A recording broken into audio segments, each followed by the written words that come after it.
A very good evening. Welcome to Prime TV News with me, Iftia Abdul Kader. A look at your headlines first.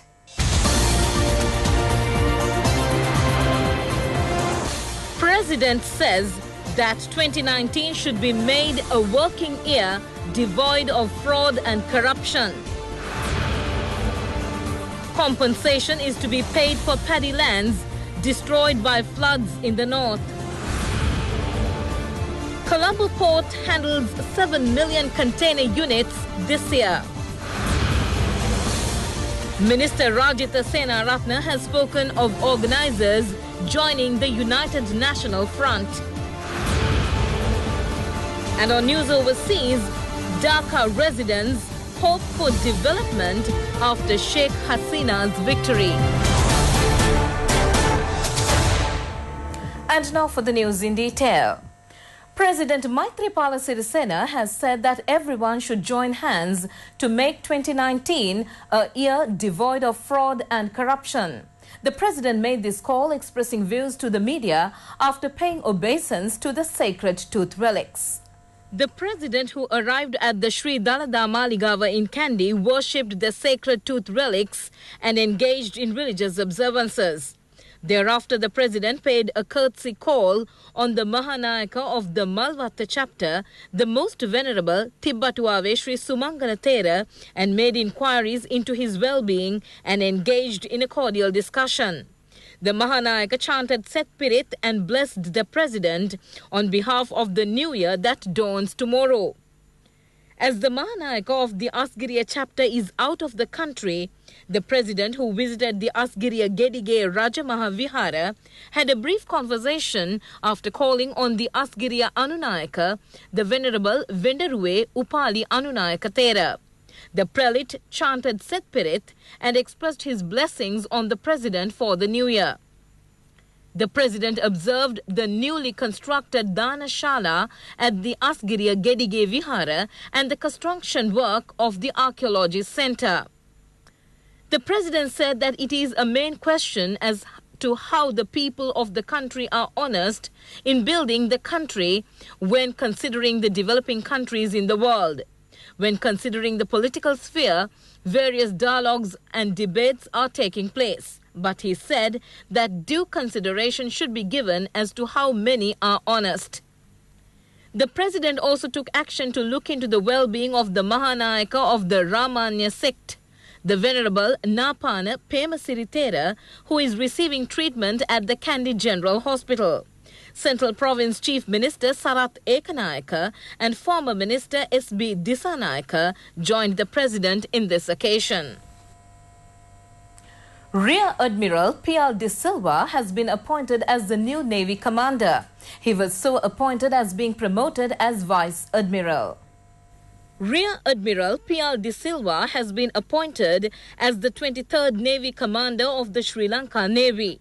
He received his letter of appointment from President Maithripala Sirisena this morning at the official residence of the President. Accordingly, the new Navy Commander is due to assume duties in his new position tomorrow. Meanwhile, President Maithripala Sirisena has congratulated the current Commander of the Navy, Vice Admiral Sirimevan Ranasinghe, who is slated to retire tomorrow after being promoted to the rank of Admiral. Present on the occasion was Secretary to the President Udaya R. Seniviratne, as well as the Defence Secretary Hemasiri Fernando. In the meantime, Dr. R.H.S. Samaratunga has been reappointed as Secretary to the Ministry of Finance and Mass Media. Dr. R.H.S. Samaratunga, appointed as Secretary to the Ministry of Finance and Mass Media, received his letter of appointment from President Maithripala Sirisena this morning. The event took place at the President's official residence. Dr. R.H.S. Samaratunga, reappointed as the Secretary to the Ministry of Finance and Mass Media, assumed duties this morning itself at the ministry. A group including Deputy Secretary to the Treasury, A.R. Deshapriya, and ministry officials joined in the occasion. The Ministry of Agriculture has decided to grant compensation for paddy lands devastated in the floods that impacted the Mullaitivu and Kilinochchi districts. Minister P. Harrison has given instructions to take action to gather information on the damage caused to the paddy lands in the Kilinochchi and Mullaitivu districts and grant insurance compensation to the farmers. Based on the mode of paying compensation through agrarian insurance during a devastation caused to cultivations, a sum of 100,000 rupees will be paid for 1 hectare at the rate of 40,000 rupees if paddy cultivations had been damaged by floods.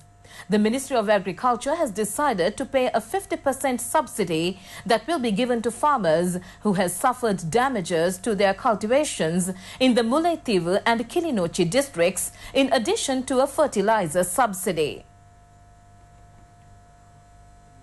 A function to mark the handling of 7 million containers at the Colombo Harbour was held at the Jaya Terminal today.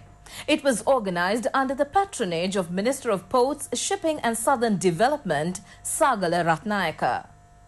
The Colombo Harbour was ranked first among the 30 harbours in the handling of best container operations in the year 2018. Maritime trade has also been ranked number 1 in the Colombo port. This victory has been achieved, surpassing many harbours in Europe and the Middle East. A memorandum of understanding on operational matters has been signed and thus further promoting the harbour. Minister Sagala Ratnayaka said that this improvement was mainly due to the building of democracy and creating an environment for everyone to compete. They should be further strengthened. Not only the Ports Authority, but there should also be a broad trade plan. Secretary to the Ministry of Ports, Shipping and Southern Development, Dr. Parakrama Disanayaka, joined in the occasion. 2 Bangladeshi nationals have been taken into custody with a haul of heroin weighing 200 kilograms. The arrests have been made from the Dehiwala area. The police said that the value of the heroin haul is nearly 2,400 million rupees. The National Transport Commission has announced that raids will be conducted in search of buses that are not passing on the bus fare reduction relief to the people. All bus associations have already been apprised of the bus fare reduction. Based on the fuel price reduction, a decision was taken to reduce the bus fare by 4%. The National Transport Commission has called on the public to direct their complaints to the Commission on buses that have not reduced the fare and passing on this benefit to the people. The public can lodge their complaints on contact number 1955.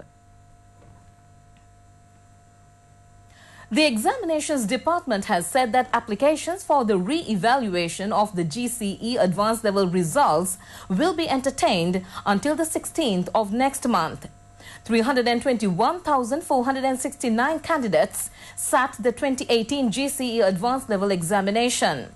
According to the results, 167,907 have qualified to enter universities.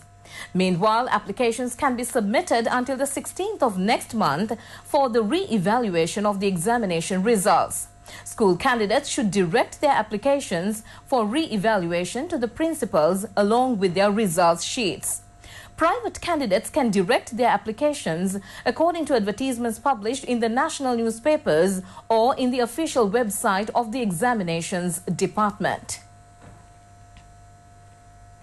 You're watching Prime TV News, and still on the local scene, Minister Rajitha Senaratne has said that 25 Sri Lanka Freedom Party organizers have expressed willingness to join the United National Front. The minister made this reference during a public meeting held in the Payagala area.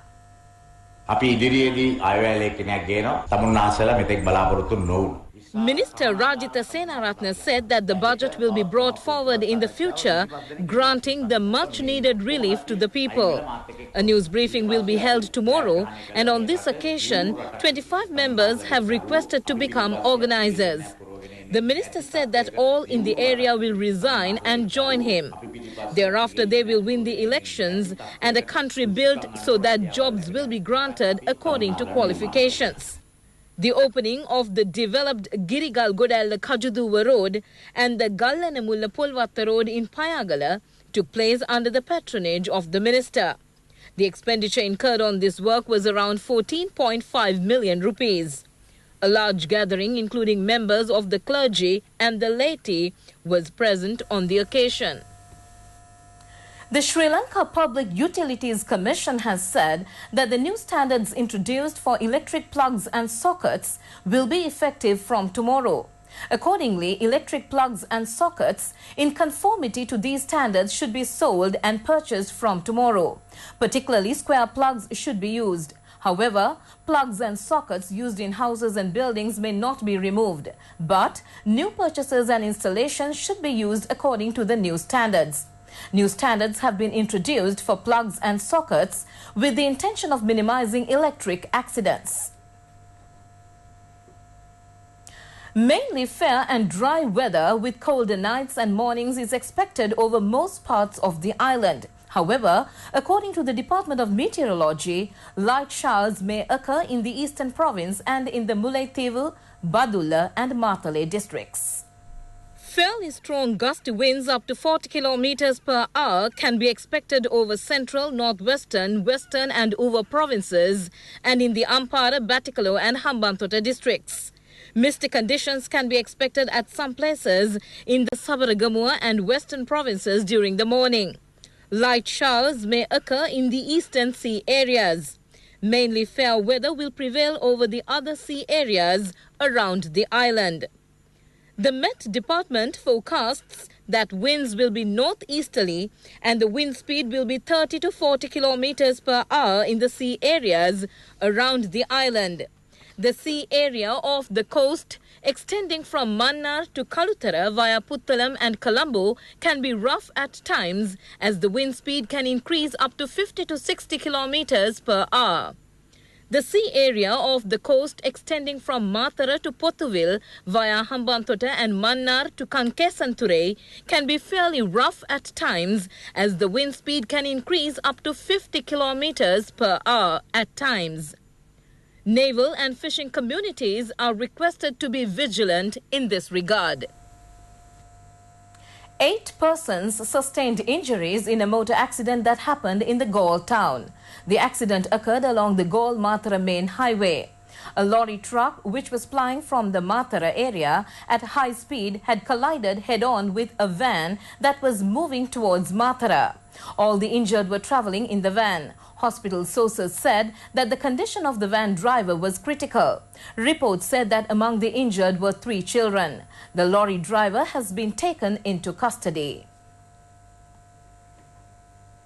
Minister Kabir Hashim has said that the contribution made by the members of the Mahasangha for the protection of peace during the incident that happened in the Mavanalle area is significant. The minister made this reference when he met the members of the Mahasangha during a visit to the Mavanalle area to look into the vandalizing of the Buddha statues. The minister assured that the Mahasangha that the damage caused will be brought to normality with the mediation of the government. For more information, visit www.itanews.lk. Do join us once again tomorrow at 6:30 p.m. for more of the very latest on Prime TV News. Thanks for tuning in. Bye-bye.